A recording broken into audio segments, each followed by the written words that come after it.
So let me mention our two original agents. First is interferon, and we have, 4 different forms of interferon beta going back to 1993. I must say, having the grayest hair, here I probably have the most people still on interferon because they've done fine on it.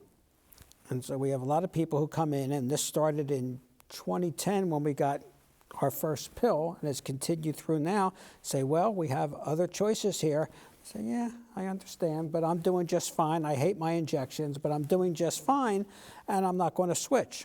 And they are doing just fine. And so maybe that will be the group that maybe we ought to start looking at who we can discontinue. On the other hand, I don't remember the last time I wrote a fresh prescription for interferon. Anyone? Exactly what you said. I have a lot of patients who have done really well, the sort of so-called super responders. Maybe their disease is burnt out, but for the most part, if they tolerate it well, can stay on it. A few we've switched over to long-acting Plegridy just for convenience, but that seems to be a little bit stronger in some people. And the other is glatiramer acetate.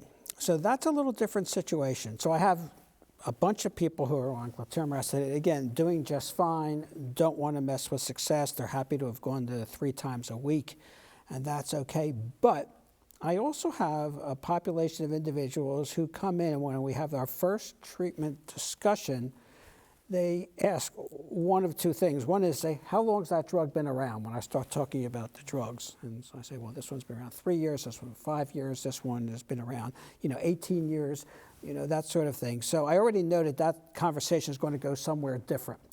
And there are people who say, I want the safest thing you have.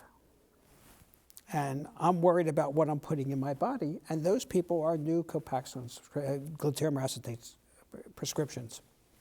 Similar experience?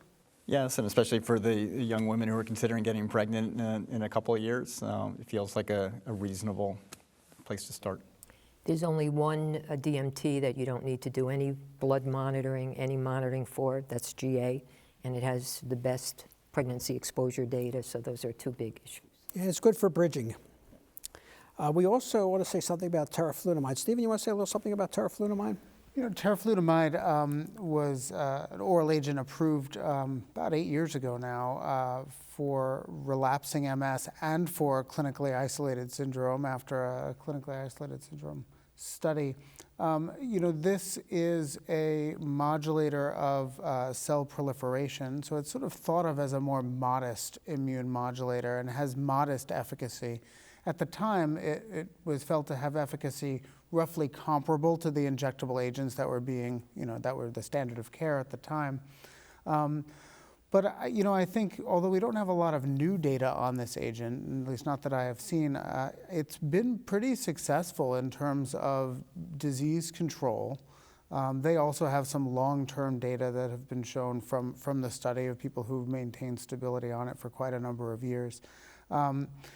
Unlike many of our modern medicines, PML has not emerged as a real risk of concern with teriflunomide, and so I think that does distinguish it in some ways from certainly our monoclonals and even from the S1Ps.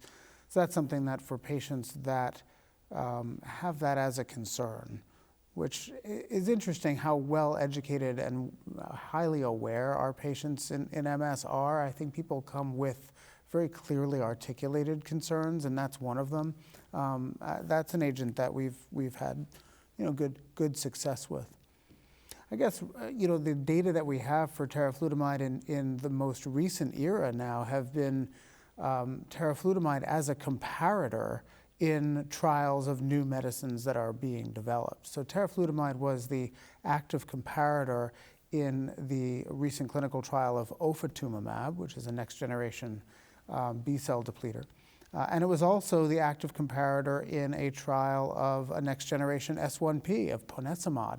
And so in both of those trials, teriflunomide was bested from an efficacy perspective by the anti-CD20 and the S1P, but the efficacy has been borne out as basically comparable to what we saw from its pivotal trials roughly a decade ago.